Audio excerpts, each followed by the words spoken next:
Hi everyone, this is Anushka Sen and I'm a Ryanite. Since 13 years I study in Ryan International School, and today I'm going to speak about social media and I'm really excited.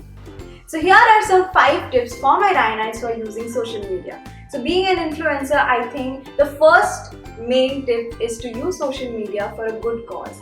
So good cause in the sense you can join a NGO, there's social welfare activities and you can be a part of that. That will be really nice. Secondly, I think you can use social media to gain knowledge or learn some innovative ideas.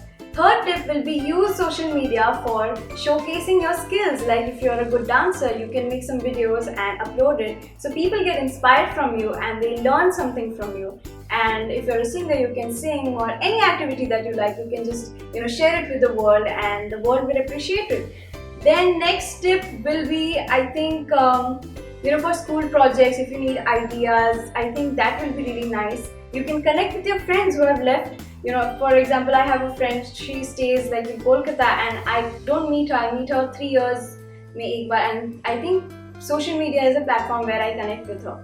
Fifth tip will be connect social media and you can meet new people. Like my fans are there, I connect with my fans. I have 6 million followers from all over the globe, so not only India but Indonesia, Germany. So I connect with them and I feel like I'm talking to them face to face. So I think social media is a very good platform to do a lot of positive things. So all the best.